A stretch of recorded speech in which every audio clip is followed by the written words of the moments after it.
you ready? I said, are you ready for Let's Talk Whoa Hockey?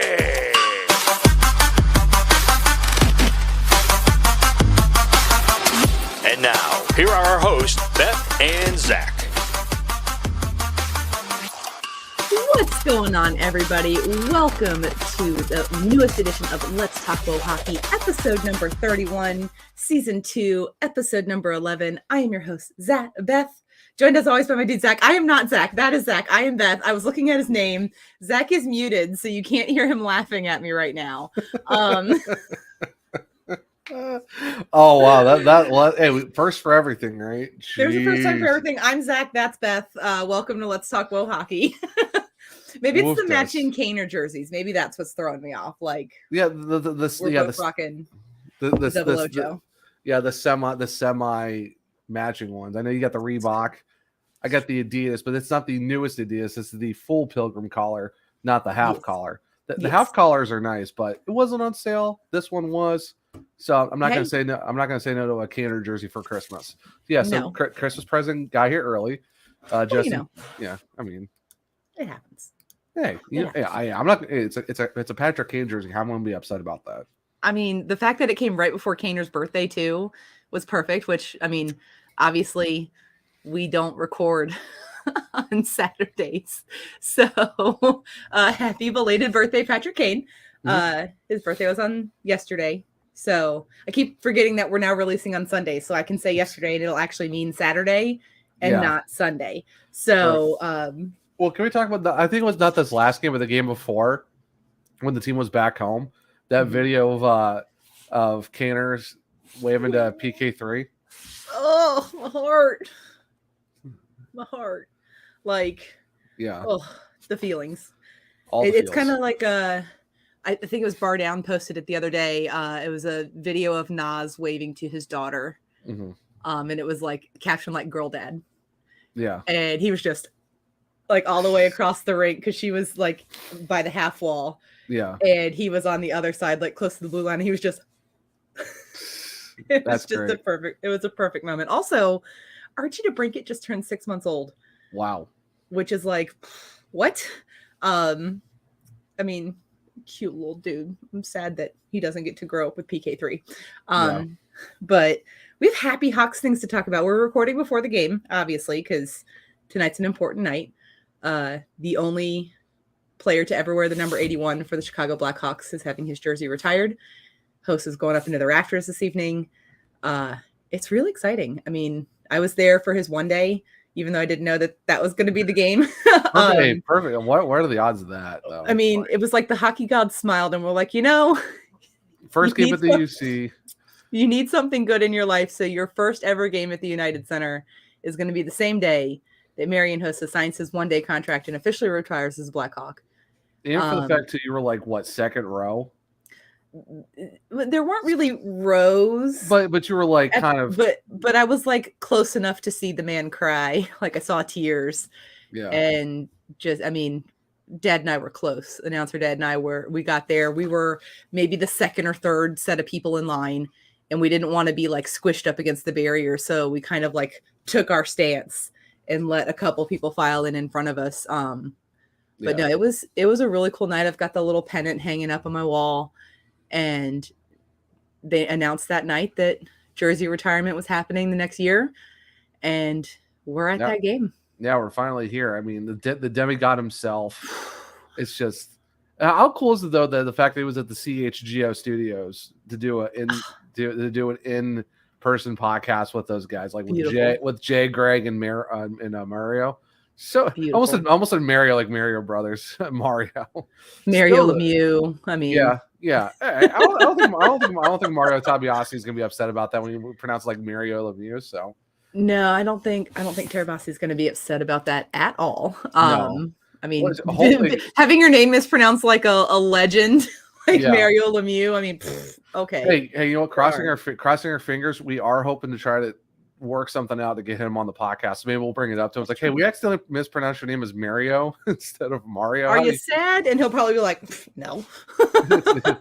No, not at all. But no, if you haven't checked, I mean, we don't really promote a lot of other shows on here outside of, from Center Ice, but definitely have to check that out there from the guys over in Chicago, the Blackhawks, because that was an amazing interview. Of course, it's the demigod. So I mean, we have to, we have to promote Hossa. It's Hossa Day. Like today is Hossa Day. It's sad that like hockey doesn't happen in August, because it would have been really cool if Hossa Day was on August 1st. That would have been perfect. That would have been just kind of like how in 2015, 2013, can't remember which one, but for one of the cups, Kaner had his day with the cup on August 8th.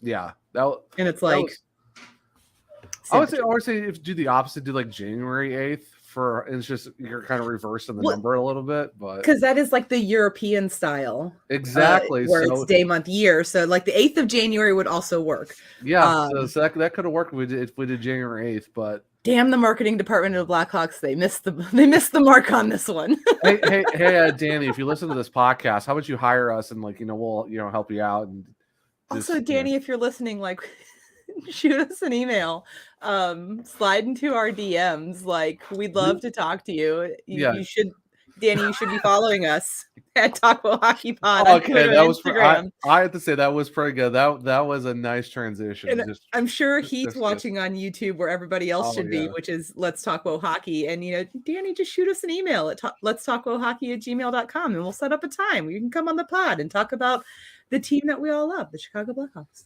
Yeah, I mean, we are officially tattooed by the team. So mine's like way under a sleeve. Yeah, yeah, but I'm just saying that it's like we wouldn't be upset about working for the Hawks. I mean, in any capacity, we'll make it work.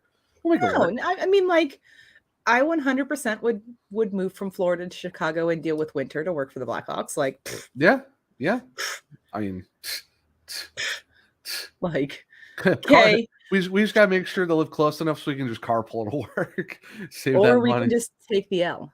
That works too, depending on where we live, the money and all that stuff. When I was it's expensive to go to Chicago. When I was in Chicago, the L was $15 for 3 days.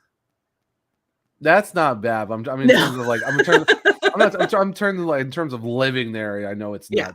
Yeah. My folks live near Chicago, and they said it was like expensive. So it is expensive. Like, it's not inexpensive to live in Chicago. But I mean, if we're working for the Blackhawks, that I'm sure that our salary would provide for us to have enough to like have a place to live, I would assume. Yeah, or maybe we should talk to the guys of Chicago sports. Like, hey, is there anything we can do and just work with you guys possibly? Do you need some people to come on over and come work for the CHGO Blackhawks team? Because we might know somebody. We can also start talking about WoHo, because I know Mario's is big. He actually followed me on Twitter because Courtney, he was looking for people to follow who talk about women's hockey, and Courtney was like, "What about at Wonder Beffers?" And I was like, And he did, and he did. And then he did, and I was like, me. He also does follow the podcast Twitter too. So I mean, I think Greg Boyson follows me as well, because he said something. I don't even remember what it was, but he was basically standing up for like women in hockey and women fans in hockey. Mm-hmm. And I tweeted out like, "This is why we stan Greg Boyson," and he was like, "I had to Google to make sure that was a good thing." Greg is the shirt that him and that he had with Jay Zawoski, it was earlier in the week. Like the shirt he had was when they were announcing the host that was coming onto their show. I'm like, the shirt pick was just absolutely amazing. I forget what the design was, but it was pretty cool. But yeah, no, it's just definitely got to give it up to those guys. For sure. Well, we'll talk about WoHo real quick. How do you feel about going into some WoHo stuff early? I'm always happy to talk about people having fun, because we've got some Hossa stuff to talk about. We have to talk about the Blackhawks last week. It was not great. So let's have fun. Let's have fun first. What we'll do is we'll have people having fun. We'll talk about the Blackhawks abysmal week, and then we will end with Hossa. Honestly, that's fantastic. So I know you want to go into PHF, but real quick. So some college hockey did happen, and my Central Michigan Chippewas just absolutely worked this weekend. They did. 9-1 yesterday, 8-2 today. It was against Chicago Loyola, so there was a Chicago connection today.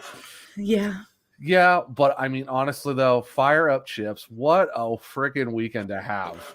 17 combined goals, only giving up 3. You love to see it. I mean, I think they've only lost like one game so far this year. So right now the Chips are just absolutely feeling it, and they did just get a couple commitments this weekend too. So while winning hockey games, they're also getting commitments. So everything's looking up for everything's looking for the Chips. Oh yeah, I'm here for it. We love it. I mean, we also can't not talk about Indiana Tech, who, by the way, is currently sitting at number 3 in the rankings for D1 ACHA women's hockey.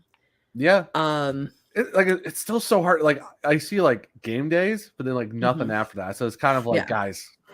No, it is tough. Like, don't get me wrong, it is tough. But that is, most of the time social media is being run by college students. Oh, I know. I understand that. It's so just, like we want to show you love, guys. Like we want to show you love, and we love talking about WoHo. And I mean, if I'm actually pulling up the scores right now to look, it looks like we did have a couple games that were suspended and postponed. Which is, I mean, there were games that were suspended after as the game was getting ready to start. So I'm sure that was exciting. Oh, for sure. Michigan beat Utah 5-0. Yeah, because yesterday. They're out in Salt Lake doing, I think, an invitational or some type of tournament thing. Because I know Michigan is playing UMass today for their third game. I forget who their first one was, but yeah, they played Utah yesterday. Yeah. But the Indiana Tech did lose yesterday 2-1 to Adrian College, but I mean, they won Friday. Yeah, I think Adrian is second and also in the rankings too. So I mean, you got 2 against 3. That's good. Yeah. Of course, Liberty is just doing Liberty things. Liberty is below the standings. Oh, are they? Who's in first? Who am I confusing for first? Let's see. And Friday, Tech shut out Adrian, by the way, 3-0. Okay. Let me get back to the standings because I was on a totally different page because I was looking for scores. Maybe I read that wrong. You definitely read it wrong. Okay. So let's get back here. I'm watching D2 hockey here. Give me a break. Yeah. Oh wait, no. I'm sorry. I read that wrong. Adrian is first. Wait, no. We were talking about Liberty. Sorry. Adrian is first. Okay. Minnow State is second. Tech is third. Okay. Lindenwood University is fourth. And Liberty is fifth. Okay. They are 19-0-0 though, so they're on a bit of a tear. And they're fifth?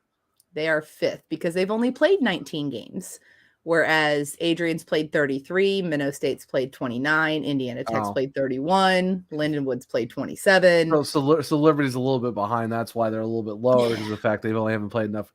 Because I don't know. I don't know why I thought they were first. Maybe I just. But also in the battle of the guests, University of Michigan Dearborn is currently sitting 2 spots ahead of the rankings to the University of Michigan. Wow. So Dearborn's ahead of Michigan? They have one more game than Michigan. That's not bad at all. So our guests are out here doing the hockey. What about Bowling Green? How's Bowling Green been doing? Let's see. Can't forget about BG. We can't forget about BG, but they are not Division I. So let me update the standings. Yep, they are Division 2. More guest news. Lake Superior State is sitting at number 1 in Division 2, followed by the U.S. Naval Academy, which is nice to see. Yeah. We've got, let's see.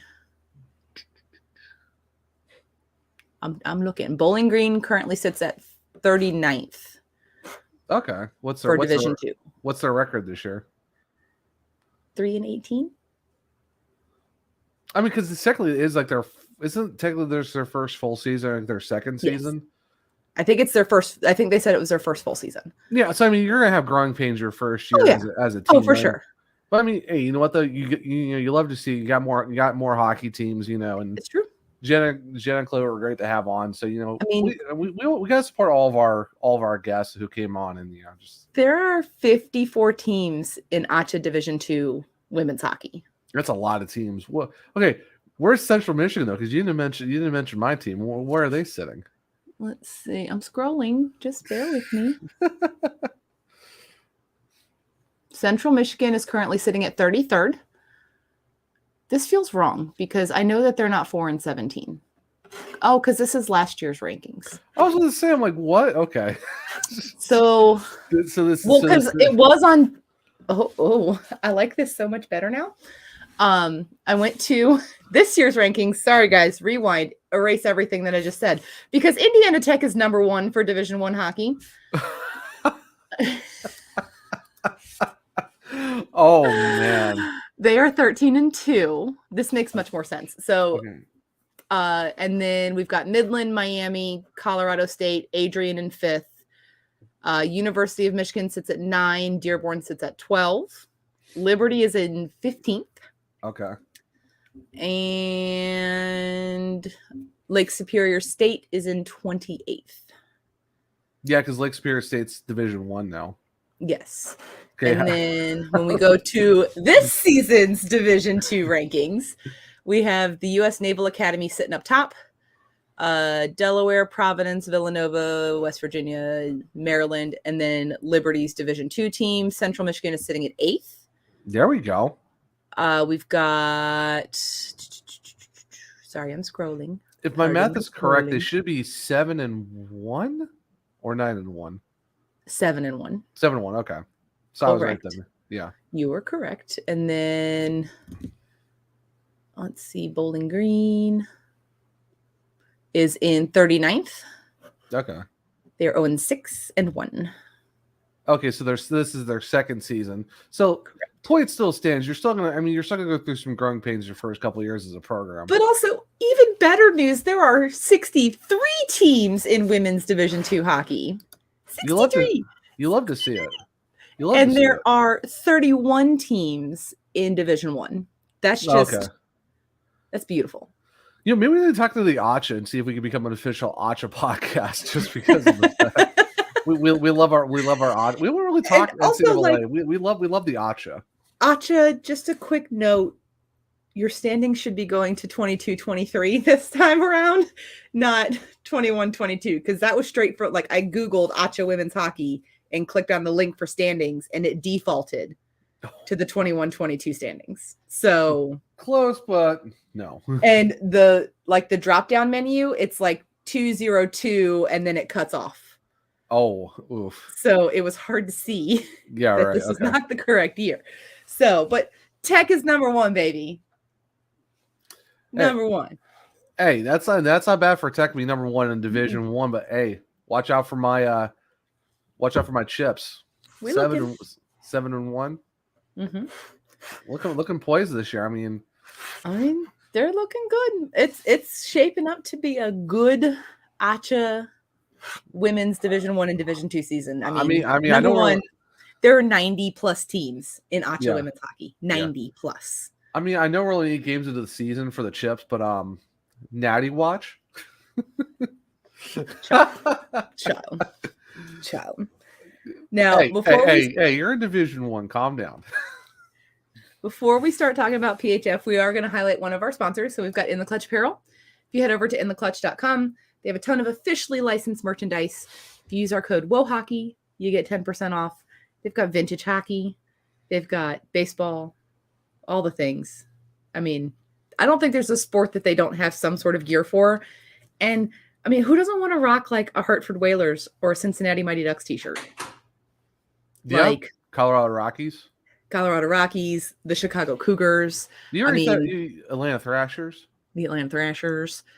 I mean, there's a lot of really, really sweet vintage hockey there. So head on over to intheclutch.com, enter in WOHOCKEY at checkout. You're going to get 10% off your order. Why? Because we love you.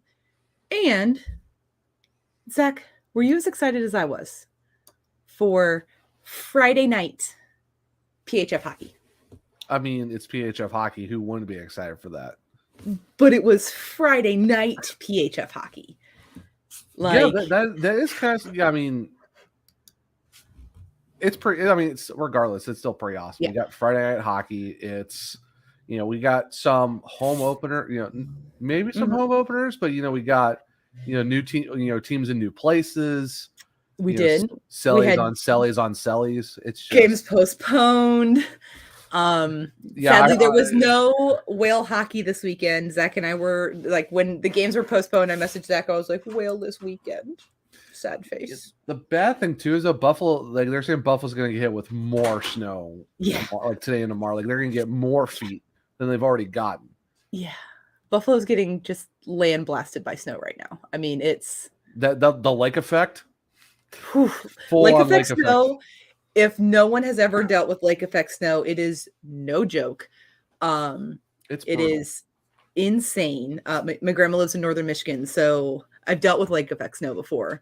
It is brutal. Me Northeast, when I was in Northeast Ohio, like even being like an hour and some change south of Cleveland, you still get a good amount of it. It's not like what you see from like cars getting frozen over or they're getting like dumped on, but you still get a good amount of snow. And it's still freezing even an hour south from the lake. It's still bad. Like if you live on a like Great Lakes city, you're gonna get it. And and especially in the New York State side of it, it's a lot worse because you're getting all of that straight coming through. Like at least with like some of the cities like Erie, Cleveland, and all that down in Ohio and Michigan, at least you're at like the tip of the lake. Yeah, you're at the bottom-ish area, so you're not going to get like all of it from the side. Yeah. But Northern Michigan is like lake. Yeah. Lake. And I remember actually the year of the Winter Classic in DC. My mom and I took a road trip up to northern Michigan for Christmas to see my grandparents, and the snow. And we went into town to get something, and you could probably walk across the lake. That's how frozen over it was. It was really beautiful. Like, it was gorgeous. Don't get me wrong. But also, if your transportation has to be a snowmobile, you might have gotten a lot of snow. Yeah. So, I mean, we don't mess around with lake effect snow. I'm glad that they canceled the games and postponed the games for safety's sake, because obviously we don't want anyone being injured whilst traveling during blizzardy snowstorms with lake effect snow. So we were whale-less this weekend, which was sad. But it did make it a little easier to not have to figure out which game we wanted to watch. Right, exactly. Friday night, I will say, it started to look like Zach's prediction of Corinne Schroeder going like 5 games with shutouts. Like, that started to look like it was going to happen, because game 3, the Pride and Corinne shut out the Whitecaps. And she set a PHF record for 3 consecutive shutouts. And it was like, okay, like, is anyone going to figure her out? Yeah. And then Saturday came around, and last night, the Whitecaps finally figured out Corinne Schroeder and put 4 behind her. You know, I was close. I was almost there. You were close. You were 2 games off. You were 120 minutes off. But I mean, hey, you know what? It was a spicy take. Because it was a spicy take. We live for the spicy take. We live for the spicy takes on this podcast. We've done a lot of them. So I mean, it wasn't out of the realm of possibility. Yeah. So, and I mean, it was the Pride Whitecaps game was down to the wire. The Pride ended up winning 5-4, so they remain undefeated. And but I mean, we have finally figured out Corinne Schroeder. Somebody has finally put goals behind her. I mean, massive stick taps for 3 shutouts in a row. That is not easy. No. I mean, we love our tendies, and we know that they are strange creatures in this world. So it was sad to see that streak end, but also I feel like if it's going to happen, the best time for it to happen is when Allie Thunstrom is back in Minnesota, but she's playing for the other team. Because these were her first games playing in Minnesota. Oh yeah, and not being a member of the Caps. So which is crazy to think. And I think the Whitecaps posted something this week too. I have to go back and look now. But sorry, yeah, keep talking. I'll get back to you. But they were 2 really exciting games. I mean, obviously, watching a shutout is really nerve-wracking because everyone knows that I'm like megastitious. I'm not superstitious. I'm megastitious. So like I'm thinking about the shutout streak in the back of my mind on Friday, and I'm like, is it gonna go? Is it gonna keep going? And it did. And then Saturday I was like, oh boy, oh boy, is this gonna keep going? And I mean, they seem to figure her out pretty quickly. And then it was just a battle of goals. And the final score is 5-4. And it seems like the Boston Pride are taking the Connecticut Whale of last season mentality, where they're just going to try to win out the whole season. And I'm not sure if that's going to work out for them, because that's not how they entered the playoffs last year. No, not at all. So, yeah. So for Minnesota, two things. Did you know Minnesota had another jersey this year that they just? I did. It's gray and it's beautiful. Yeah. So real quick, if you're watching on the YouTube version, I'm showing that like it's what? Beautiful. Yeah. Like, no, it's gorgeous. I was kind of surprised. I didn't even realize we were having another jersey. I didn't realize we were having one either, because there were no announcements. I turned the game on and I was like, "What's this? What? Tell me more. I have many questions about this jersey." Oh yeah, but it's stunning. It was very clean. All right, sorry. I know there was something that just came out just recently. Mm-hmm. That was a former player from Minnesota. Oh, I wish I was smart and actually saved this, but Zachary. Hey man, a lot of things happen in life, right? It's true. I do know. I mean, obviously some of the teams are coming in a little short this week because the IHF national tournament has taken over. So we've missed out on like Elizabeth Giguere and Lauren Gable. They're off playing for their countries. There are actually 9 PHF players who are participating in the IIHF tournament right now. But it was great to see, because we got to see some familiar faces back in the PHF. Taylor Kersey signed a PTO with Boston, and somebody else signed a PTO with Boston. And now my brain is blanking me and I feel awful. So, but it was good to see some familiar faces back in the league and, back in, fighting form. So, all right. So Taylor Kersey, and let's see who else. And Taylor Turnquist also signed a PTO. So Taylor Turnquist was playing for the Pride in Minnesota, along with Allie Thunstrom, who was playing for the Pride in Minnesota, instead of them being back in their previous duds for the Whitecaps. So it was good to see the two of them be able to sign PTOs and be able to play this weekend, get a little bit of hockey in. Those were honestly 2 signings that I was kind of surprised didn't happen this offseason. Right. I know even Anya Packer had tweeted out for Taylor Kersey not being signed. She was like, I would take her on my team any day. So yeah, right. Yeah. It's one of those things where she wasn't signed and it was weird. And so, I mean, obviously the Pride have several national team players on their team. So they ended up also signing Lexi Lang to a PTO.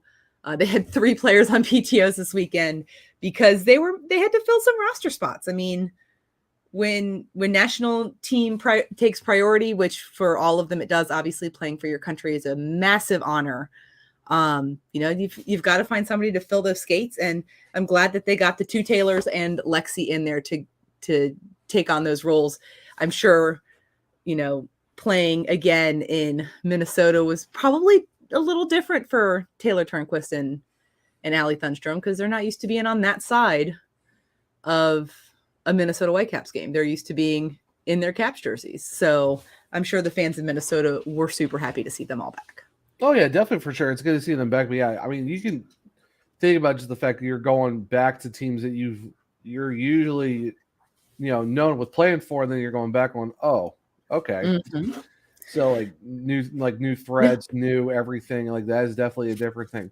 I'm sorry, mm-hmm. I thought Minnesota, it was something recently. I thought Minnesota had someone just retire after like 15 plus years with the team. Maybe I read that wrong. I have no idea. You might have read it wrong, but I know there was a Boston Pride player that most recently retired, and she played for the Swiss team for a while. She did. But, Yeah. But the other PHF matchup we had this weekend saw our first games at American Dream in New Jersey. The Riveters had their home opening weekend, and honestly, it was really exciting hockey to watch. Both spicy games. It was Rivs versus the Six. There were a lot of power plays and a lot of penalty kills going on. Yes. Which is not something anyone who's familiar with the Metropolitan Riveters is unfamiliar with, because when you've got Kelly Babstock and Madison Packer and the crew, I mean, it's going to be a rough and tumble game. Yeah. I love that Madison Packer can play a rough and tumble game, but also score goals, because she had 2 Genos yesterday. Yep. And helped lift her team over the Toronto Six on Saturday, 6-3. On Saturday, we also got to see our first shot of the mullet herself, Carly Jackson, in goal.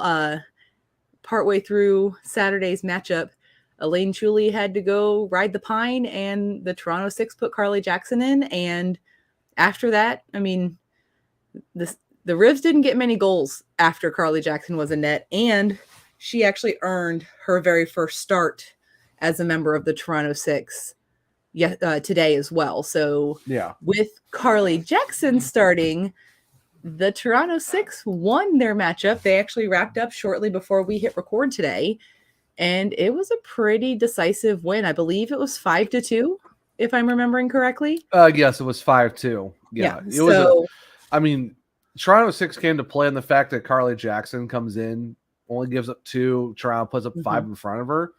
You love it. So you basically got Mullet's first win with the Six. Yeah. You love to see it. I mean, we are goalie fans, obviously, but we are big Carly Jackson fans. And the fact that she got to play both games this weekend, came in relief for Elaine Chuli. And yes, it was a loss, but after the bleeding kind of stopped once CJ was in net. One of the kind of final nail in the coffin was a Madison Packer empty net goal on Saturday. Yeah. I mean, there's not much you can do about that as a goaltender if you're not in the goal. So, but then to get her first, you can't tend the goal if you're not in the net. You can't tend the goal if you are sitting on the bench because you've been pulled for an extra attacker. Yeah. So, it was nice to see her get her first start as a member of the Toronto Six. It was nice to see the game at American Dream. I mean, it's a beautiful setup. Like, it's nice. There's 3 tiers of fans, and the camera angles were great because it really is like a 360 option around the arena. They can kind of set up cameras so they can get great angles from everywhere. I'm happy to see this partnership is working out. I'm happy to see a lot of fans watching the game. I also didn't receive any reports of any pucks in lattes and coffee shops this go around. So it appears that we got that situation taken care of. All right. As long as the Annie Ann's pretzel stands okay, then that's all that really matters, because you can't go wrong with an Annie Ann's pretzel in a hockey. So hey, no free ads. No free ads, sir. It's done. Just saying. But there were no reports of pucks in lattes this go around. So thankfully, any coffee goers received the beverages that they wanted and not like an extra side of biscuit with their coffee. No vulcanized rubber was harmed in the making of this game. No vulcanized rubber was dunked like a biscotti into a cup of coffee this go around. I can't imagine like standing there, like the barista handing me my coffee cup and then just pook, I know you've seen like hockey pucks and beer cups before, but coffee cups, that would be wild. I mean, that is a once in a lifetime situation. The stars would have to align in such a way for that to happen again in the future. I'd be kind of here for it, honestly. Like, it would suck, but I'd also be kind of here for it. I mean, I'd want it to be my cup of coffee. Like, let's be honest. I would want it to be me standing there ordering like my sweet cream, whatever coffee, iced. I get fancy coffee, okay? Even at my house, I make myself fancy coffee. I don't just drink like coffee with a little bit of sugar in it. Coffee's complicated. So I just get a peppermint milk and cream and sugar. That's all I usually get in my coffee. If I'm going to a Timmy's or Starbucks, I don't really do Dunkin' coffee. Unfortunately, we don't have a Timmy's here. We don't have a Timmy's here. But if I'm going to Timmy's or Starbucks, I'm going to get a sweet cream vanilla iced. At Starbucks, I'm going to get a French vanilla iced coffee. At Timmy's, and at home, my coffee, literally, I brew my coffee with collagen protein, and it's iced. And then there's French vanilla, like either almond milk or oat milk creamer. And I'm bougie. What can I say? Like, I can't help it. Okay, I can't help it. I drink my coffee. I drink my coffee with my pinky out. Okay. Look, when you work out, you have to find ways to get your protein in, and if that means you add 20 grams of protein to your coffee, then that's what you do. That is what you do. Coffee and stonks. Coffee and gains, okay? Coffee and gains. Coffee gains? You just get the coffee gains. And while we're talking about energy, I didn't even plan this, but it works. We have to talk about our friends at Level Up Snacks, where you still currently shop at shockedhydrate.com. They have amazing no crash energy drinks. Oh, my word. And I'm a watermelon girl. The green apple's okay, but I prefer the watermelon. Zach is 50-50. He loves them both. It's fine. Super simple. It's a little packet. You put it in some water. You shaky. You don't get all jittery and scratchy. It's not like a pre-workout where you're going to like run yourself to the gym because you've had so much caffeine. There is no crash afterwards. Forget driving the car. I'm just going to run to the gym. Forget driving the car. Like my pre-workout's taking me there. Like, there's my cardio. Like I've got 600 milligrams of caffeine and I'm running to the gym. There's none of that with this. There's no crash when you're done. There's not like you're not on like a sugar high or anything like that. So if you head over to shockedhydrate.com, you can get some amazing energy drinks.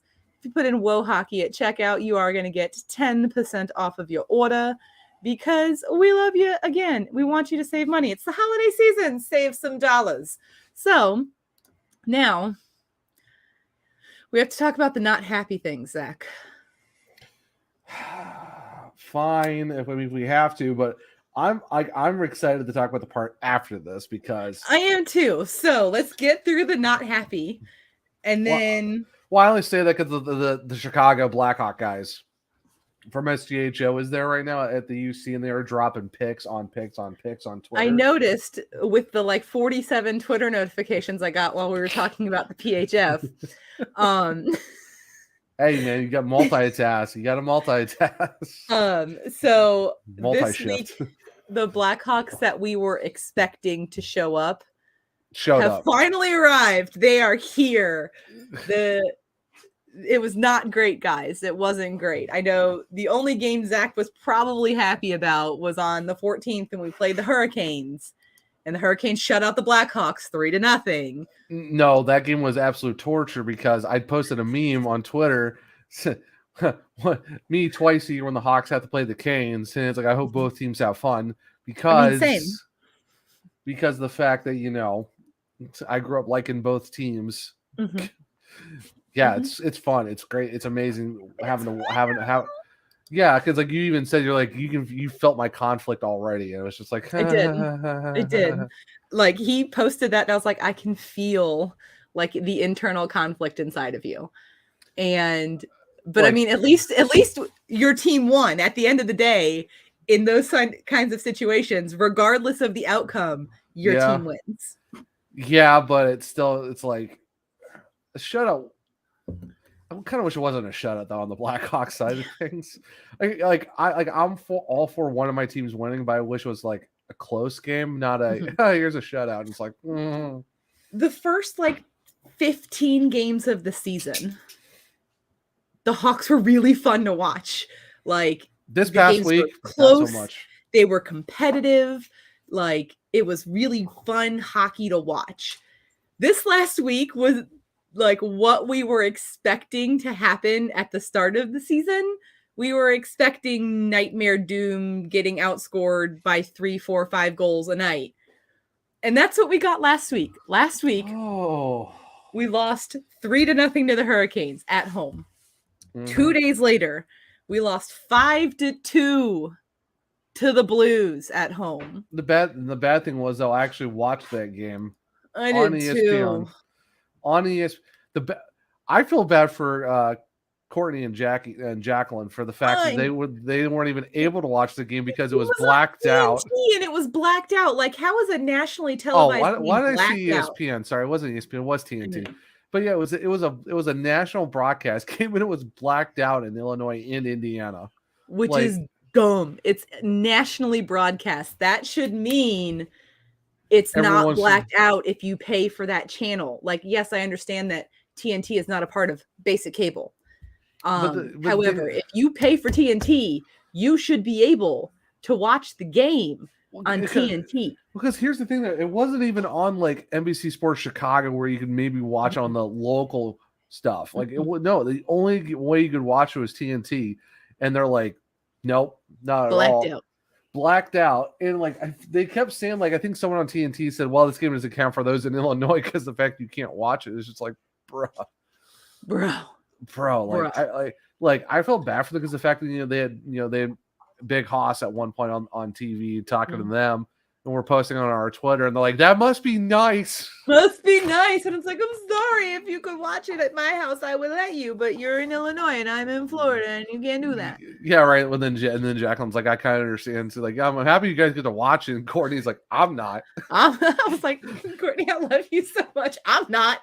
If I can't watch this game, nobody should be able to watch this game. Oh, dude, like every post from TNT and the Blackhawks, she was just not having on her personal. Like her personal was just on a vendetta. It was on fire. It was amazing. But yeah. So because luckily, since we both can watch the Hawks because we're not in Illinois, we can watch it in ESPN Plus. Like, oh, it's a national TV game, yay! Oh boy, I kind of wish I didn't watch this game on national TV. It was painful to watch this game on national TV. I mean, here's the thing. Anthony Nacio played really well, though. I mean, he got 2 goals. Oh yeah. We are always happy to see Anthony Nacio. I mean, and that was it. That was the only 2 goals. The only 2 goals of the game was from him in the same period. Don't hate it. The dude is fast. He is fast, and I love it so much. I cannot wait for the Kane Athanasiou Domi connection to finally hook up, because that line towards the middle to end of the season is going to be lethal until the thing that we're not going to talk about possibly happens. Like, we're not going to talk about that. We're going to live in delusional land where we're not going to talk about that. So when that connection finally clicks. So basically what you're saying is that line's going to run on AA batteries. Oh, very much so. Very much so. So many AA batteries. And then at max level with some Cancun queso on the side. Yes, sir. So and we got nicknames for days for that line. We do. It's true. I mean, I still wish it was the dad line, but we are not going to live in the past. Okay. So, and you know what though? The character arc for Patrick Kane, we're here for it. We're gonna take it. It's just gonna be amazing. Oh, and I think also too, the Blackhawks did an interview for like an hour with Max Domi and his dad on their YouTube. So definitely gotta watch that. But the crazy part, the fact that the TNT broadcast kept talking about it was the mom strip for the Blues, and they kept going over and over and over again. I was so tired of seeing the Blues mom at the end of the game. I mean, it's fun, but it's just Ryan O'Reilly's mom crashes his interview on the bench, and I'm like, okay, it's kind of cute, but at the same time, it's like the Blackhawks have done it forever. It's nothing new, and they're acting like, this is the first time in Blues history. It's like, wow, that's cute. The attention for the Blackhawks dad's trip, like. Why didn't we get to see that all over the games everywhere instead of just on social media? Because it wasn't on TNT. It wasn't a TNT game when it was in the middle of the mom strip. But that game was hard to watch. If you'd like to talk about a game that was harder to watch. No. I mean, I do have to say this, though. It was the battle of the reverse retro jerseys. That was pretty much the only nice thing about that. That was the only highlight about that game for me. Is yesterday when we played the Bruins, it was Pooh Bear versus Chicago Stripes. It was the battle of the reverse retro jerseys. I do have to say both jerseys are really nice. The Bruins killed it with the jerseys. Still a scumbag organization for what they tried to pull earlier this season. And like all of the other things that like in the history of the Boston Bruins have just existed. Yes, but I do have to say that the Pooh Bear jerseys. I do love Pooh Bear. They are pretty nice. I mean, the design was nice.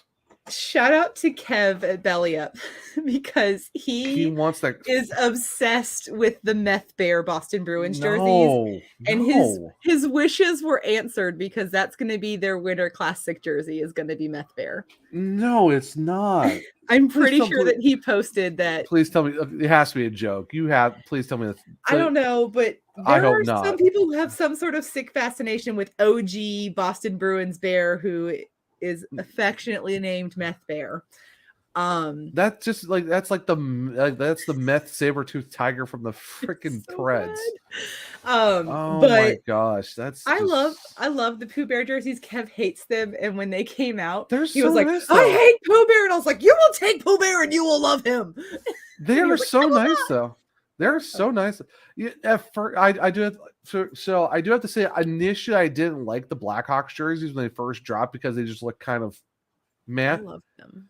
But I have grown fond of these jerseys because the fact when you actually add the numbers and the names on the back, I'm here for it. Like the numbers on the sleeves are really nice. They are. And I mean, when they announced, like when it was leaked that this was the path that they were going, you and I talked.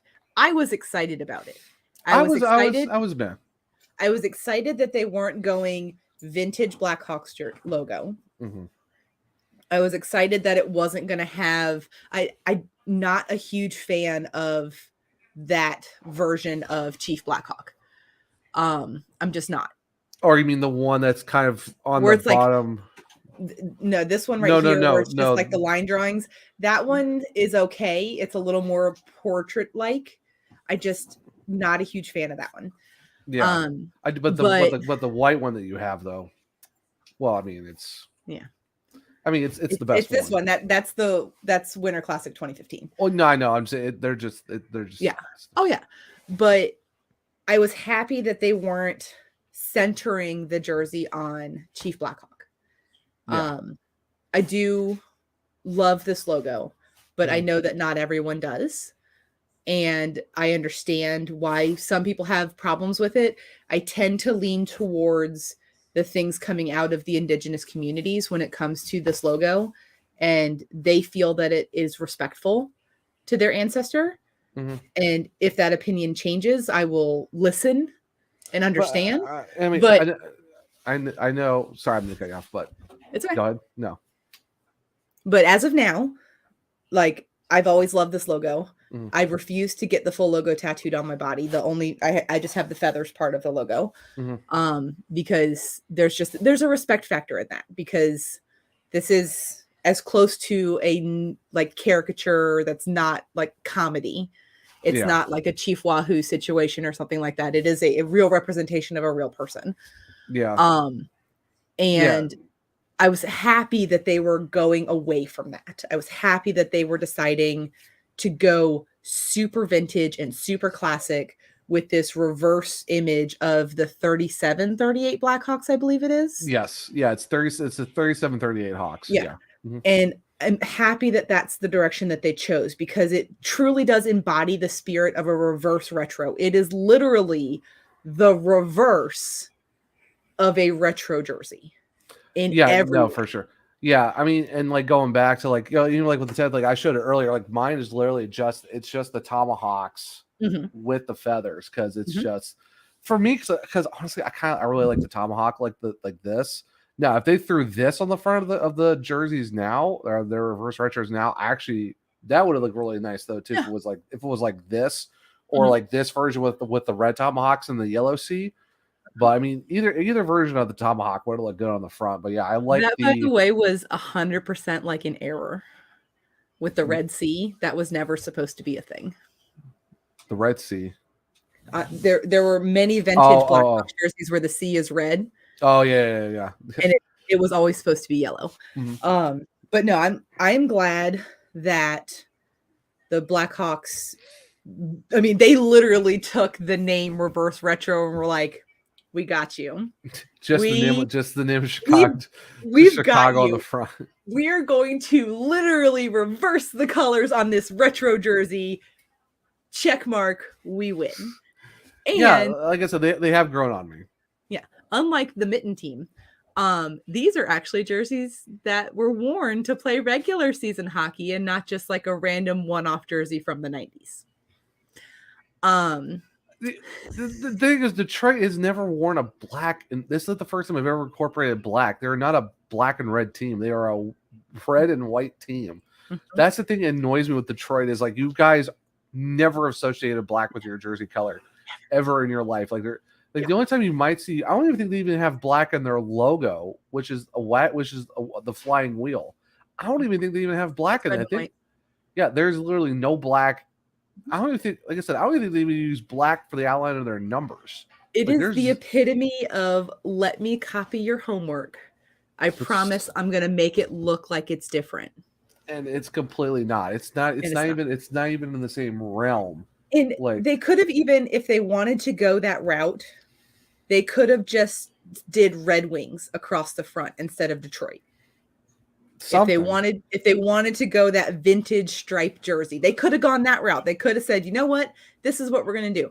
Instead of putting Detroit across the front, like Chicago's putting Chicago across the front, we're going to put Red Wings across the front and just take out the black because that's never been one of your team colors. You have always been red and white. Take out the black. And it would have been okay. I wouldn't have been as salty about it. But you know what? I am salty about it because you copied our homework and you tried to make it better. And you didn't because black is not one of your team colors and you suck. We hate you. We've always hated you. We will never not hate you. I mean, we literally,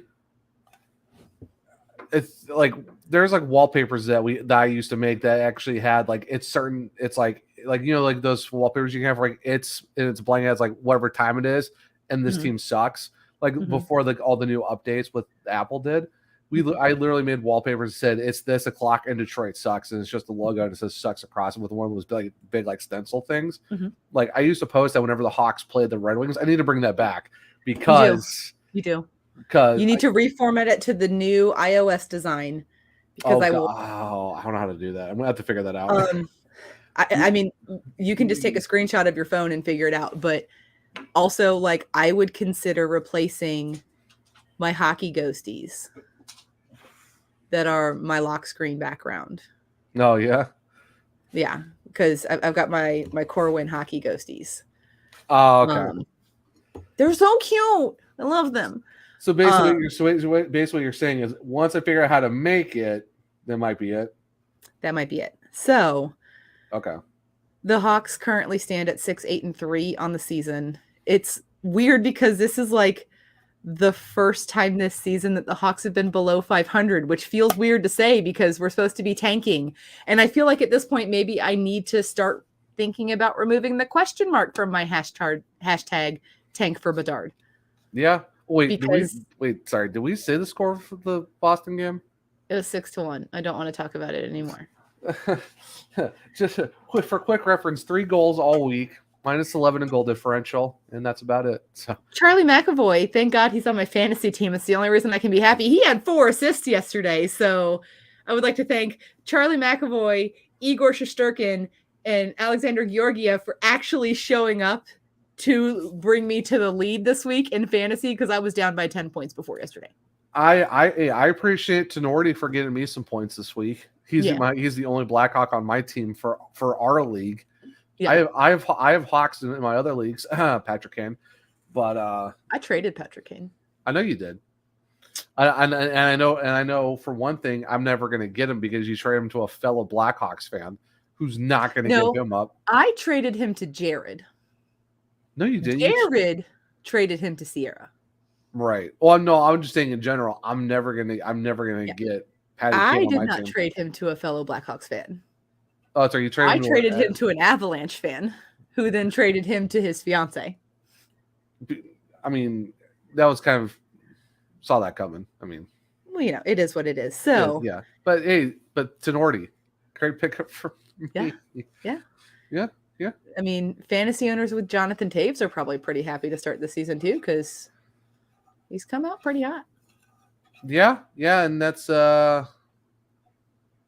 pretty much it. Because in terms of goaltending, unless you had Art Soderblom for a couple of games, then you're I mean, shout out to our friend Spencer, who's all upset because Alex Stalock is injured, and he was like, he was supposed to be my goaltending savior.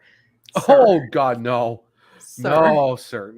Coming from Blackhawks fans, like, nope. I love Alex Stalock. That man needs to be mic'd up every single game because he is the epitome of goaltending chaos.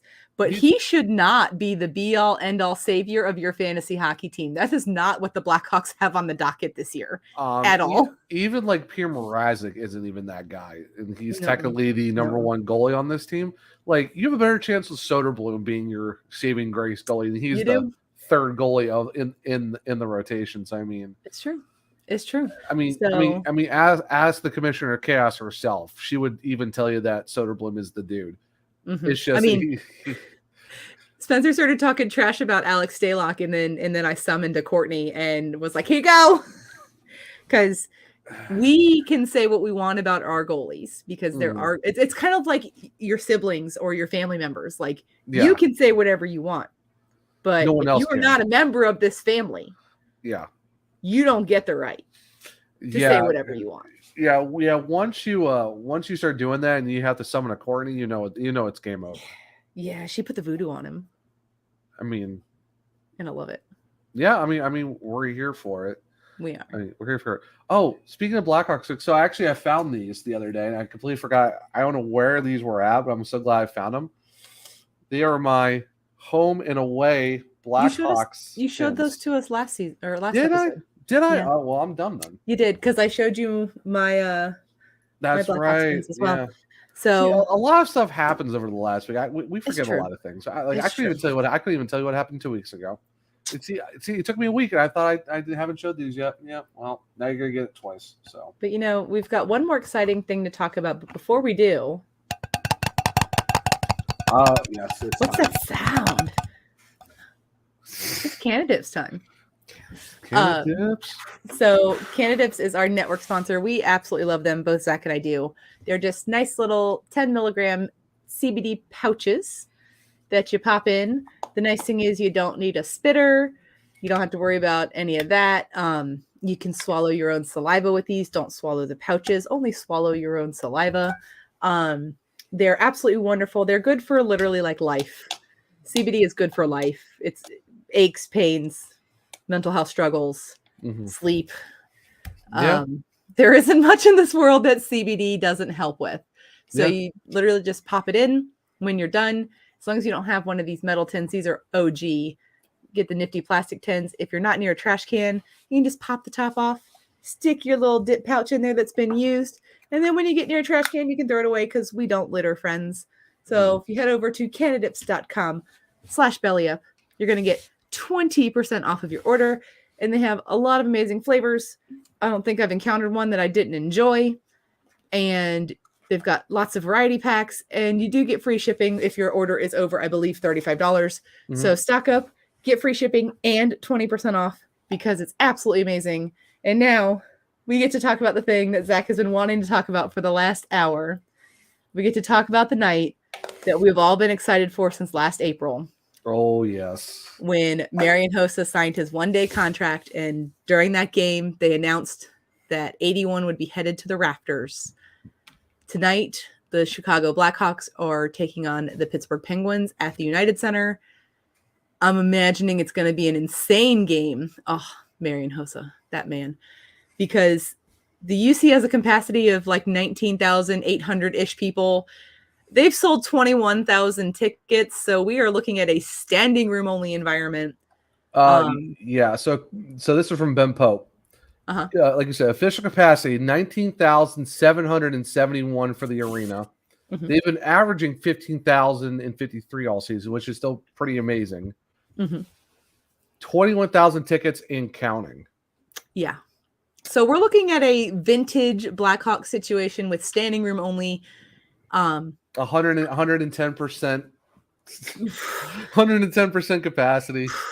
Love it so much. That's part of the reason I'm loving our new afternoon recording times, because as soon as we're done here, I'm gonna send the audio to the episode for Zach. He's gonna get it ready to be uploaded, and then he and I are both gonna be sitting down in front of ESPN Plus because their coverage starts at 5:30, which hopefully means, knock on all the wood, that I don't need to rage at ESPN because they are not showing us the jersey retirement ceremony, because it is happening like pre-game. It is not like a pre-puck drop ceremony. It is happening pre-game, which hopefully means we won't have our standard ceremony night curses, because anytime we are celebrating anything as a Chicago Blackhawks fan, the team doesn't play well because they sit around for 20-30 minutes before puck drop for ceremonies and red carpets and people talking and all this stuff, and then they're cold. But this is happening well pregame. Like, the doors at the UC have been open for half an hour already at this point as we're talking. They opened at 2:30 Central. It is now 3:10 Central. I had to do a little math in my head. So they've been open for about half an hour. They've got an alumni panel beforehand. They're going to do the jersey retirement ceremony, get Hossa up into the rafters, and then we will have warm-ups and we will have a game. So maybe this is the new format. Maybe this is the secret sauce. I'm hoping so. And I do have to say this, though. The Hawks have just dropped a Marián Hossa limited edition collection, and I have to say, so much. Oh, the 81 Hossa. Oh yeah, the 81 Hossa t-shirt. I mean, we're talking hats. We got hoodies, long sleeves. There's the logo that you wanted as merch. Yeah, like we got. I think we got like actual like badges. We got pucks. We got pins. Like nice. Maybe I'll message Announcer Dad when we're done and be like, I would really love this 81 Hossa hoodie for Christmas. Here's the panel. Here's the panel. Duncan Keith, Brent Seabrook, Patty Sharp, Nicholas Hjalmarsson is also going to be in the building too. So we're gonna have Keith, we're gonna have Dunks, Siebes, Sharpie, and Hammer in the building. There's a name missing, and I don't love it. Where's Crow? Oh yeah, I mean, Crow was there for his one day. Yeah. Where is Corey Crawford? Is he just living his best suburban dad life? And he was like, "Sorry guys, the kids have soccer tonight." Yeah, so that's what the stage looks like. Nice. And that's very similar to what the stage looked like last April when I was there. Yeah, big shout out to the CHGO guys. Oh yeah, they're amazing. Yeah, no, like they've been posting stuff all day. Like Jay Zawoski's there right now, and he just dropped this in the atrium. Like, we're getting like super close to this, but nice. So I love the hashtag only 181. Like, everything is just true. only one. So when we get to the 81st episode of Let's Talk Woe Hockey, it's gonna be so easy. We won't even have to argue about who the episode title will be named about. We won't even have to think about it.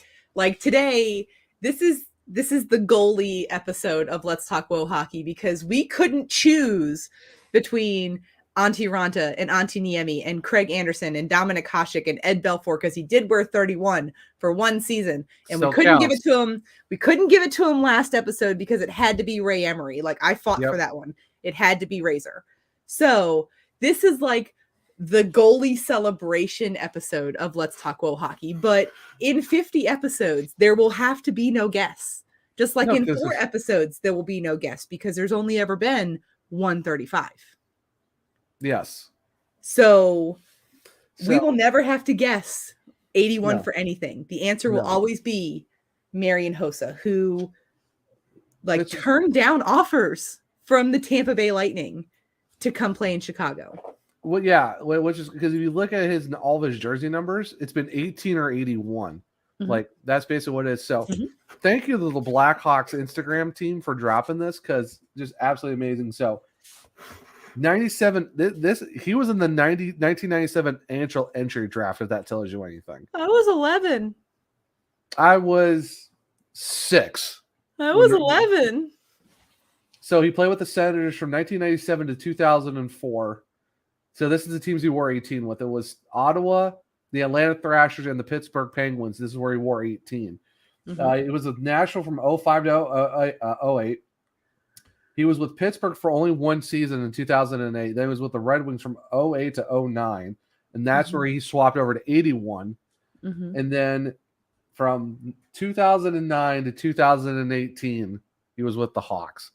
19 total seasons, 525 goals, 609 assists for 1,309 games played.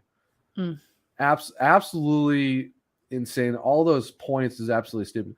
17. And the most important stat before we get to the rest of them, first ballot Hall of Famer. We'll get to that. Oh, we're getting there? We're getting there? Oh, yeah, there are a lot of stuff. 17 playoff appearances, 52 goals, 97 assists. He almost hit 100 assists in the playoffs. Sir. Guess how many playoff games he played in? A lot. 205. He almost had a lot. He almost had 100 assists in 205 games played in the playoffs alone. That's insane. 2010 Stanley Cup champ, 2013 Cup champ, and 2015 Cup champ. So he's a 3-timer. 5 Stanley Cup appearances. Because remember, Penguins. I know. Reverse it to the Red Wings. Unlike Corey Perry, when Marián Hossa made it to his 3rd final in a row, he actually won a cup. Yeah, he did, and with a great team too, and with an amazing team too. Okay, now Hall of Fame, first ballot, 2020. 5-time NHL All-Star. For the fact that he's only a 5-time All-Star is absolutely insane for have a career that he's had. 1,000 plus points in games played. For the demigod himself, the one and only Marián Hossa. Like you could tell after the 15 Cup that something was wrong. Hossa wasn't the same guy in like 16, 17. You could tell, and this was like before he started missing games. You could tell something was off. It's kind of like with Brian Bickle. You could tell something was off. Yeah. And then to find out that he continued to battle with the allergy issues that he was having and still play the caliber of hockey that he did. Yeah. For as long as he did. Probably with like feeling like his skin was on fire. Yeah, that's insane for the fact that he had a condition where like the equipment made his body break out. Like sweats, whatever. Like he was fine with sweating. It was just the equipment was mixed. Yeah, it was like a contact dermatitis, like allergy kind of situation. Yeah, just like his sweat on his equipment just. Yeah, that's brutal. Not to that extent, but I have experienced like contact dermatitis allergies. Like I don't have like a normal Apple Watch band because I break out with the regular Apple Watch band. Like I get like welts and hives and it's super itchy, and that's just here, and I'm miserable. I cannot imagine being basically covered in that from like your collarbone to your ankles. Yeah. And still going out and playing at the level that he did. That's why he's a demigod, because he is not human. He is phenomenal. I can't wait to read his book. His book did just get dropped earlier this week. Yeah, like that is definitely going to be on the insert cart, pay now type situation, because I mean you have to read that. It's Host. Like you got to. I can't wait to read that. I can't wait to kind of explore, because I'm sure that he probably talks about everything that went on. Because I mean, that was a big part to the end of his career, and you know his decision to hang up the skates. And definitely, I think he would have honestly where he was playing at the time, like he could have gone at least another 5 seasons. Like he still he had could have finished out his contract easy. I think he would have enough in the tank to finish out the contract or play for at least another 5-6 years. Like we would have been talking probably about, because what is it, 19 seasons? I think he probably would have hit about 26 seasons in the league, which is insane to think about. But the way he was playing though at the time, he was unstoppable. Like he was. And like, his leadership on and off the ice. I mean, I don't remember where it came from. I was watching a video. They were talking about Hossa, and the Hawks were on like a pretty bad skid. They'd lost like 9 or 10 games in a row. And in the locker room after their like 9th or 10th loss, Hossa was like, call your wives, call your girlfriends. You're not going home. And everybody picked up their phones and called their wives and girlfriends and were like, I'm sorry, babe, I can't come home tonight. Like Hossa says, we're not allowed to. Yeah. Like, and took the boys out. They had just a night. And they ended up going on like an 11 or 12 game heater after that. Yeah. Like the fact in like all week too, from like what Charlie and Ben and like everyone's been dropping articles about like from Kaner and Taves, like the fact of how good of a human he is. I think even I'm so sorry. His wife, host's wife, I think it's Jenna or something. I forget it. Like she even wrote something too about him. Yeah. That was tweeted out. I think it was by the Hawks or someone. It was like she even wrote about just her husband. Jana. Okay. I was close. Yes. But yeah, like she even wrote something about the fact of like how much everyone loves Marián. It's amazing. Like even when the Hawks went back to, his home country for a global series, like he went and saw the guys. Yeah. Like the thing Zach is referencing, she actually wrote an article. It's on the Blackhawks website. Thank you. It is called "My Husband Marián Hossa."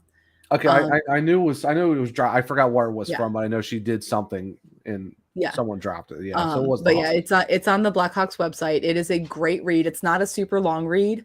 No, it's fantastic. It's fantastic. It's definitely worth reading. It's kind of akin to like a Players Tribune kind of article, where she just talks about like her husband, and it's beautiful, and it's crazy to think that like he played through 2 lockouts. Yeah, played through. Yeah, because the first line talks about how they met during the 2004 lockout. Yeah. It's like, crazy, because he went through the 2004-05 lockout right after the Lightning won the cup, no season that year, and then the half season, the 12-13, which was just the 13 season because it didn't start till January. Where the Hawks went on that run. Oh, what a way to come back! What a run that was too! What a start to a season! I mean, I hated the fact that they lost it to the freaking Avalanche, but I mean, the Avalanche also ended Patrick Kane's like insane point streak too. It's what the Avalanche do to us. We have feelings about the Avs, but it's not so much as the Blues. So I mean, or the Preds. So I mean, out of all of the Central Division teams, like the Avs are not the ones that I'm like, bleh. No, it's Nashville and St. Louis. And Minnesota. Minnesota to an extent. Winnipeg, yeah. Ella has opinions. Apparently, she also says no. Winnipeg, man. Dallas, man. Winnipeg always feels so irrelevant.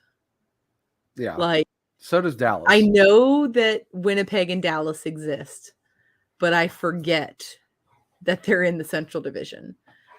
The only time I didn't like Dallas was when the Hawks traded Patty Sharp there. That hurt my heart. That was not kosher. I was not here for it. Yeah. But I mean, I'm waiting. It's like I'm waiting for Patrick Sharp to sign a one-day, but he came back to Chicago because Stan Bowman was our GM. So that wasn't hard to do. But honestly though, like, think about where the Hawks would have been if they didn't pick up Marián Hossa in that offseason before the 09-10 season, because like think about where the biggest Hawks signing had been. It's honestly the greatest free agent signing in Blackhawks history. It is like, and everyone. I don't think anyone disputes that, because of the fact that you look at the team at the time, like the team was good, Like they would have done a decent run in the playoffs because they did the season before. Unfortunately, they needed that veteran presence. Because I mean, if you think about their leadership core at that time, it was a bunch of young guys. Yeah, Jonathan Taves, the captain, Siebes and then Dunks. Siebes and Dunks. And I mean, they needed that veteran presence. They needed somebody who'd been in the NHL. They needed somebody who'd made playoff runs. And and the thing too is like Patty Kane wasn't already an elite sniper, like an elite goal scorer. Yeah. Or like he was really good at goal scoring at the time too, but he was also a very heavy-handed passer at the time too. So I mean, he's still like we've seen Patrick Kane was an individual player. Yeah, we've seen a lot of ebbs and flows in his career. It was like goal scoring, then assist, goal scoring and assist. Now it's like kind of like in the middle where he can do both. At the time, he was a lot of assisting, and we needed a guy who can like legitimately just put pucks and put the puck in the net. And getting Marián was a huge get for the Hawks, and I mean, franchise altering signing. He turned down other teams to play in Chicago. He turned down the Tampa Bay Lightning, which, if you remember, at the end of the 15 on ice celebration, they were interviewing Brent Seabrook. And he said to look out for the Lightning in a few years because they have a very good core of players. And he wasn't wrong. He was not wrong. And Marián Hossa turned down going there. Yeah. And chose to come to Chicago because he believed that this team had what it took to win a Stanley Cup. And then the fact that 2010 Cup, Taves gets the cup from Gary Bettman, does his small lap because he didn't even take a full lap around the arena. And the first person he hands that cup to is Marián Hossa. Oh yeah, because guys I will never. That's like it's like the Ray Bourque moment. Like no one forgets when Ray Bourque won the cup with the Avalanche, and the sheer emotion that he felt. I mean, that's like the same thing with the 13 Cup for Timo Timonen. Like Timo would try he tried for a long time, and he was on the Flyers team in that 2010 Cup. And the fact that not even 3 years later, he does it with the team that beat him at his own barn, which was absolutely insane. But the fact that guys around the league know who's been trying really hard for a long time. I mean, everyone knows, but at the time, everyone knew Marián tried. I mean, he'd been to the Stanley Cup final 2 seasons in a row on 2 different on the 2 teams. The 2 teams that made it to the Cup final back years. Back to back, it was Penn's Red Wings, and they just flipped who won the cup. And he was on the losing team. Yeah, and I mean that reminds me again a lot of Corey Perry, because he was on the 2 teams that Tampa beat to win the Stanley Cup. He was on the Stars and the Canadiens. Yeah. And then he went to Tampa and lost to the end. Lost it again. The Stanley Cup is social distancing itself from the Toronto Maple Leafs and Corey Perry. I mean, I'm not upset about it. I mean, it's Corey Perry. I mean, but the fact though, it's the fact that Marián did it, and that tells you how long he's been in the league. That he was on it. He was in a Cup final where the Red Wings were still a Western Conference team. Think about that for a second. The Red Wings, the good old days, where the Red Wings were still a Western Conference team and still had to do that abysmal traveling for them at the time, because the fact that they had to play the West Coast teams on a regular basis. The only Eastern Standard Time team in the Western Conference. Because welcome to hockey and make it make sense. Because of the fact they were in the Western Conference for so long, it just made sense at the time. And then it's like, maybe we need to get these guys back to the East. Part of the problem is, for a long time, the East was so heavy with teams. Yeah, because you look at the Western. I mean, you can't put the Washington Capitals in the Western Conference. No, because if you look at the actual NHL landscape of the map, once you get past St. Louis, Dallas, and Minnesota, it's a speck here and a speck here and a. Yeah, because it's Colorado, then it's Arizona, then you got the cluster of the Southern California teams in San Jose up top, and then there you got Seattle, Mm-hmm. Then you got Vancouver across the border, but then you have to go all the way to Alberta and then all the way to Winnipeg for the Jets. It's like, the Western Conference it's so spread out. Like traveling is brutal. Let's be honest, it's rough to play in Winnipeg as it is. Like it takes many, many hours to get from the airport to the arena in Winnipeg. It makes no sense why it's so far away. Zero. No sense at all. That's like the Ottawa Senators, for the fact that they're in Ottawa, but you have to drive a good distance to get to the arena. But now they are going to have a downtown arena finally, which from the early renderings, it looks pretty nice. I'm kind of excited to go for a road trip to go to an Ottawa Senators game in downtown. From what I'm hearing, the Saddle Dome is also scheduled to finally be replaced. They're in the final. Yeah. I talked to a guy at work last week. He is in Calgary. He is a Flames fan. And apparently the province and the team are in the final bits of negotiation. That stadium is so old. Finally replace the Saddle Dome, the building that is literally falling apart. Mm-hmm. Literally falling apart. And I have a lot of guys who are Flames fans, and they said that sitting in there is brutal, because if you're in the nosebleeds, you can literally see the dip and then it goes back up. They can literally see the dip, and you can't even see the other side of the arena if you're high enough. You can't even see the other side. Yeah, because of how bad I understand you're Calgary and you're country and you want to have an actual saddle arena, but oh my gosh, it's so bad. It's bad. I hope whatever designs they come up with, I hope it is better than what poor Calgary is stuck with right now. I mean, he was telling me there was literally, I think it was 2 summers ago, a report in their local newspaper where the picture of the side of the outside of the Saddle Dome where pieces of concrete were falling off of the building. Calgary, it's time. Because that's basically been their same barn since they started too. They've had nothing different. Mm-hmm. And the fact that they also have an AHL team in the city now too. They have the Calgary Wranglers. It's the same in Winnipeg. The Jets and the Moose play in the same building.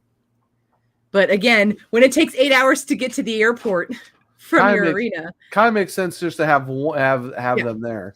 It kind of makes sense to have the majority of the guys you're going to call up in the same building that you play in. Yeah, I mean, the travel is not that bad. Hey, we need you to. It's all right, we need you to go to the other side of the arena to the NHL's locker room. This is why it also never made sense that the Jacksonville Icemen were the affiliate of the Winnipeg Jets. Because if Manitoba had to call someone up, that's brutal. They had to fly from Florida to Winnipeg and then take that awful trip from the airport to the arena. And same vice versa. If they sent somebody down, it was a day or two before we saw them. There were times where there was a goalie sent down or whatever where we would have to sign an e-bug. Oh my gosh. In order to have 2 attendees dressed, because travel to Winnipeg is awful. It's bad. I mean, it still makes no sense why you guys are the affiliate to the Hartford Wolfpack and then it's the Rangers. Yeah, I mean, we did not renew our affiliation agreement with Winnipeg, which again was an agreement that never made sense. No. I mean, there's still a lot of agreements now with some teams that still don't make any sense. It's true. What? Why did the Hurricanes drop the checkers? That one still makes Chicago. Sense. That one's well. I think their relationship with Charlotte at the time was the fact of a lot of stop taking our players so much. We want to try to win the Calder. That's the nature of minor league hockey. That is an argument I get in all the time with ECHL fans. They're I really wish X, Y, and Z didn't get called up. It's that is the nature of the beast. Yeah. If someone gets hurt in the NHL, that means an AHL player is being called up, which means an ECHL player is being called up, which means an SPHL player is being called up. It is a cycle. Yeah. I mean, when taxi squads came back, do you know how many PHL players were on the Jacksonville Icemen? 6. That's a lot. There was a game we dressed 12 skaters when the taxi squads were announced because the AHL had to call up a bunch of people. That's wild. I mean, and like you talk about affiliations, because I mean, look at the Florida Everblades. You have to go from Florida to Charlotte back to Florida for the Panthers. Like that's their affiliations. I mean, because isn't Syracuse still with isn't the Syracuse correct? Yeah. Mm-hmm. So you have to go from Syracuse, New York. Talk about a climate difference going from Syracuse, New York to Tampa. You can Florida. go from Orlando, Florida, playing for the Solar Bears, get called up to Syracuse, New York, and then called up to Tampa Bay. Yeah, like it makes Florida no sense. But you know what? Back to Florida. I am so glad that the Icemen are not the Tampa Bay Lightning affiliate. Now that would be brutal. Hey, it would be. Yeah, you could. Hey, you could have been Florida's. I would be okay with the Panthers. Like that doesn't bother me. Yeah, but the Panthers are basically like the retirement home for the Chicago Blackhawks. Yeah, I mean, like I said, but you also got the Everblades down there too. So I mean, that one kind of makes sense because the Everblades are kind of close enough to where it's like, okay, it makes sense. Yes, but Zachary, it is almost Hossa celebration time. So, as we wrap this up, where can the humans find you on the internet? You can find me at One True Zach. That's Only True Zach. It's not just a number. It's actually spelled like the Oneaters. So yeah, it's pretty simple. Just One True Zach. If you want to go to my Instagram where I do hockey, but also D&D and a whole bunch of other stuff, it's Zach R. Martin 22. Oh, you changed it back finally? I changed it back finally. So yes. Did you see the face I made when you were about to talk about your Instagram? I did. No, I didn't know. Because I was like, you know what? It's because the fact that I'm finally like back to where it's both teams 1A, 1B. Gonna talk about them both a lot. It kind of like even my header changed on my Twitter, where now it's both teams. I mean, both teams have been in the bio for a long time, but yeah, no, it's. Like I said, I've still followed the Blackhawks even last year, where I kind of had to like readjust. You still followed them, even though none of us were happy with them. I mean, that's just no. But this year, it's definitely turned into okay. It's time to get back. Like I had some time to process. It is got to get back home. Yeah, well, plus Danny's done a lot of good stuff with the team, and Luke Richardson's done a good stuff with the team. So it's like okay, I love Luke. It's plus what Danny's been doing too. Mm-hmm. It was just time for me to come back. I never left. I just needed a break. The door was cracked. Like you left the door cracked so that we could come back into your life. You didn't fully close the door. You weren't like, I'm done with you. Because like Courtney said, if you switch teams, you're just delaying the inevitable. So yeah, so like I said, I still got the score updates. I still knew who was on the team. Like I knew what was going on. It wasn't like, oh, I don't know any of these guys. Like, no, I paid attention. Nothing really changed. You're back. Back. Yeah. You're back. But like I said, I just needed some time away real quick. Just needed to, get through some things. Needed to reconcile everything. Yeah. So, but yeah, officially back. So we're good to go. Perfect. Yeah. Just like a former podcast days. It's Blackhawks. It's Blackhawk time. So it's true. Yeah. They're gonna ask me where they can find. I was gonna say, are you gonna ask me where they can find me on the internet? Because we got on a whole 3-minute long diatribe. Yeah, of course. Duh. So Beth. Yes. Where can people find you on the socials? On the Twitter, you can find me at WonderBeffers, which is where we always confuse the people because it is like the word wonderful, not like the number 1. Oh, so you mean like I wonder what happened to the Oneaters? So we wonder what happened to the Beffers? I mean, the Beffers is here. That's also very true. Unlike the beginning of the episode where I thought the Beffers was there. I mean, I even had to switch our camera. I even had to switch our camera angles for you because you typically had me on your side of the screen. I'm like, this isn't right. Swap. Look, I blame you because I said we were starting at 3, but I was still getting ready and it was like 2:45, and you were already in the studio. So I was on time, and you even had to switch into your jersey because you forgot we were doing our jersey. I did. Our jersey day because I got my Canner one. I was wearing the Blackhawks quarter zip, and also like it's tough to wear this jersey because it's so big now. But it's more roomy for you. So I mean, it's true. It's nice and comfy, and I can wear it with leggings with no problems. So there you go. For my dude Zach. Wait, for your Instagram. You forgot your Instagram. Oh, it's Good Better Beffers. I mean, I don't normally share it. I normally just share my Twitter. I thought you usually do both. Not usually. Oh. See, I can't remember things half the time. What are we doing here? What are we doing here? For my dude Zach, I have been Beth. This has been the 31st episode of Let's Talk About Hockey, also known as All the Goalies. We celebrated all the goalies today. So many goalies. It is time for us to go prepare to watch the Marián Hossa jersey retirement. So please, ESPN, have it on TV. Please have it. Please. We will catch you guys next week. Bye. Bye. Bye. Thank you for watching this Belly Up Media production. Some said we'd go belly up. So we made it our name. And we're